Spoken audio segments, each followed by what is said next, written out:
Hello, I want to speak about the obsession with speaking like a native speaker.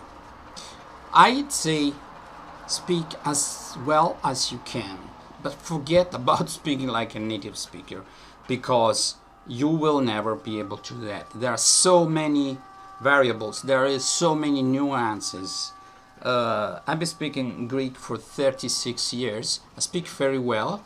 I I don't have a strong no native accent, and I can say some sentences and sound like a Greek person, but only some sentences. And then I live in Italy. I've been living in Italy for decades. Do I speak English? Surely I do. I'm speaking English right now. It's my language. With Italian, do I sound exactly like someone who lives in America and is a native speaker? No.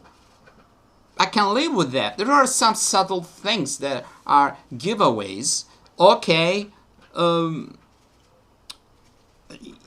there's only some circumstances when you need to pass off as a native speaker. You're a spy.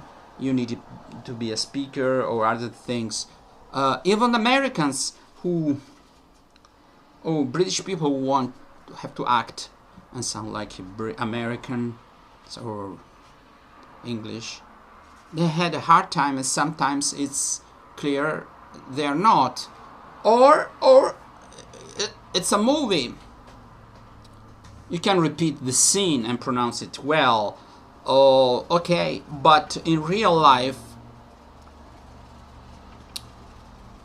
I mean, you can have an accent that is nearly perfect. Okay, I can accept that. As a native speaker, unless you completely abandon your native language or the other language and you devote yourself 100% to this very difficult task, okay, but what's the purpose? So forget about, like, if you really mean native speaker, if you speak like a native speaker and you mean okay, not really, but okay, nearly, okay, that's achievable. Like a native speaker, listen, I'm a native speaker of Italian and I speak English and I speak Greek, and there are moments where I make mistakes even in Italian because I'm influenced by English. Sometimes I say some words that are similar to Italian, but Italian is slightly different. We cannot even speak our standard Italian or our standard form of the language we speak. We always have an accent. We always have an accent, even in our own language. There are very few people who can speak English with no accent at all. I mean, I'm speaking about native accent because there are different, you know, there are different accents from different places. So the other extreme thing is people who don't give a shit about accent. They always have a thick accent. They don't even pronounce well the basic sounds I call the bricks, okay, of the language. So the a, the a, the e, the a in English, or the ñ in Italian, the ly, the double consonants. And that's another thing. I don't condone that. I don't. Okay. So my idea is, first of all, I don't like these two extremes, but in the middle you can decide what, if speaking this language well is a priority or not. So I don't bash people who speak badly. I say, how long have you been learning? How did you learn? And what are your goals? I put everything together and I say, good, not good. But if your goal is to speak perfectly and you've been learning language for 10 years and you make major mistakes, something's wrong. But if you've been learning for 5 months and you make the same mistakes of the other person, there's nothing wrong. So everything has to be seen in a context. Okay? Context is how long have you been learning, how much time did you put into it, how have you been learning, what are your methods are, and your goals. That's it. Otherwise it's drivel. I mean, you open your mouth and you say things. So most of people speak about. I know some people are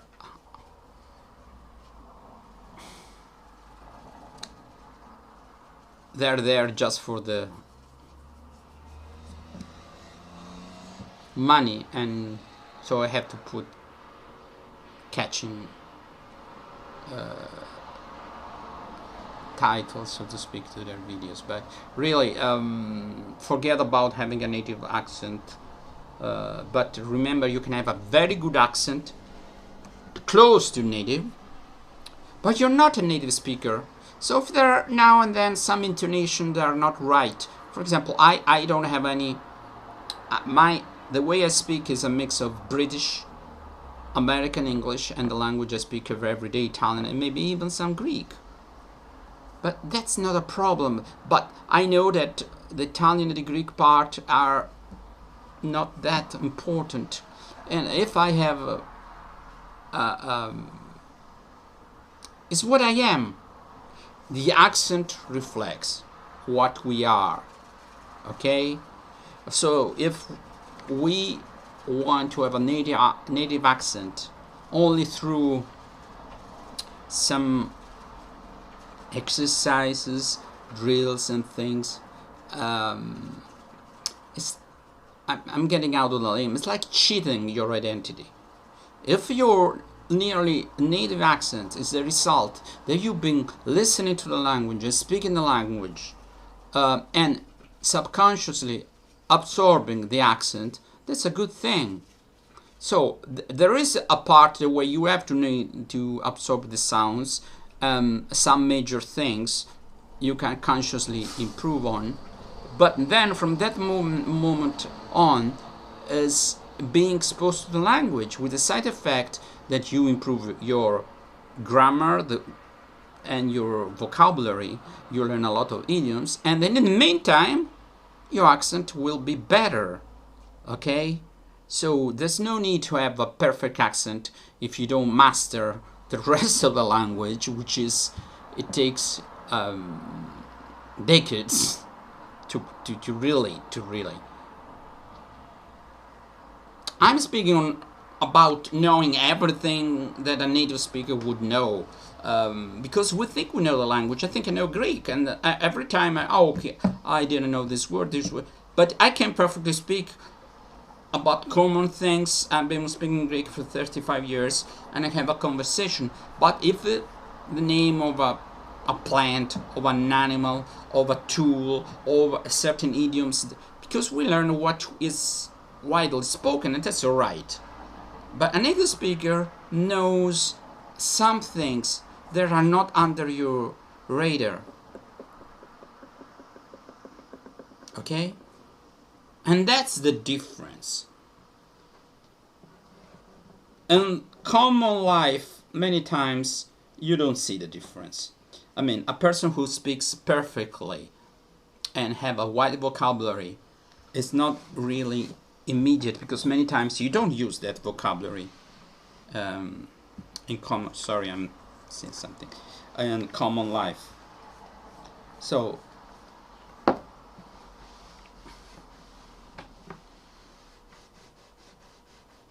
if you really like language and you You want perfection, sticklers for details. Go for it. But that's not the goal of 99.9999999% of the population. Okay. So I'm learning the trumpet. Okay. I have to improve, but shall I be like Wynton Marsalis? No way. Such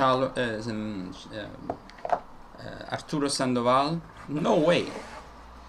So what does it mean? That I don't have to improve my trumpet or trombone, for that matter, that I play as well, skills? I'm playing this. It's a lot of dust. Yes, I need to. So we have to live with our imperfection. I made another videos about that. The idea is strive for perfection but live with imperfection. I know it's strange, but that's a recipe for improving and being happy and enjoying the process. Otherwise we'll be always frustrated and unhappy, and you will end up not being good, because if you do something in that way and you don't enjoy the process, subconsciously we get bored, and with little by little, without even knowing it, we stop doing that. Too much love, like passion, too much passion destroys love, don't last long. So you need to like the process. Yes, sometimes I don't say there are not times the way you have to focus on what you're doing and even get frustrated for a while. It's normal. But if it become rule,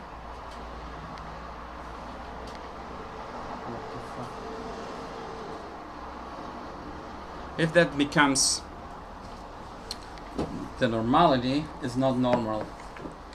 So I'd say, and that is for everything. But for languages, this idea, this myth of the native speaker. I heard some Greek native speaker that speak Greek in a very bad way. So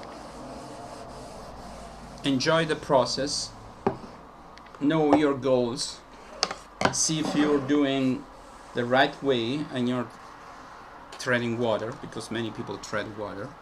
But if you decide to, for example, I'm learning Turkish, and I'm really behind my schedule. Okay, and now I'm more doing what I should do. But if every day I do something, I'm exposed to the language. Some days more, some days less. I try not to skip a day. If I want to, one day I'm not really in the mood, I don't spend much time listening to Turkish and reading my Asimil. But I know that all in all, I will improve. It took me more than 1 year to get into good habits about Turkish, and sometimes don't just look at what you have in front of you, but think about the path that is behind you. And I can say that I have improved. I have learned the sounds quite well. I have a good ear for the intonation of Turkish language, and I absorbed some basic structure, but I really absorbed them subconsciously, and that is good. So I'm progressing quite slowly but steadily. That's very important. I know that we forget words, but we forget, and then we bump into this word again until it gets into the subconscious mind. So sometimes, oh, this word is okay, it's normal. When you learn a foreign language, sorry, I'm just thanks into their places. You forget. When I learned the trumpet, I know there are moments where my lips do not work. Okay, I take a pause, I wait 10 minutes or 5 minutes, and I try. Okay, again. But I know that is the way things are with trumpet, or cornet, or whatever. There's so much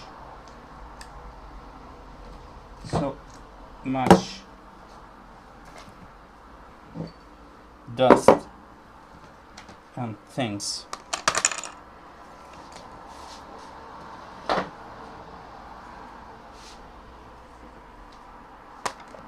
Another thing. So this is a prep talk. I started from, sorry if you cannot see me, I started from the idea of having native accent. You're not going to learn to speak with a native accent watching some videos on YouTube, that's for sure. You can improve that. I understand you can improve. You can be aware of something, and then you have to work on that, because knowing is one thing. Being able to use in real time, in real life, is another kettle of fish. So we always have reality checks. Sometimes reality checks are even better. Sometimes you realize that I've been playing the trumpet and I watch myself, oh, this is bad. There are some days where I cannot stand the videos. There are some days, oh, but this one is good. Try to think this glimpses of improvement.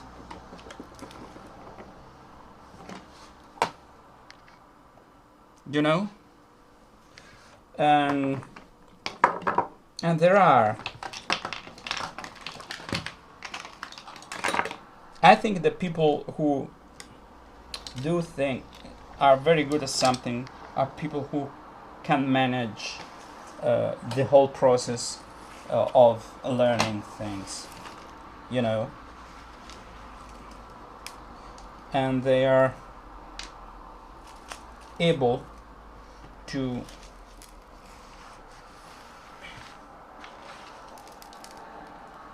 psychologically to manage all the moments of discouragement. We are, how do you put it, dejected.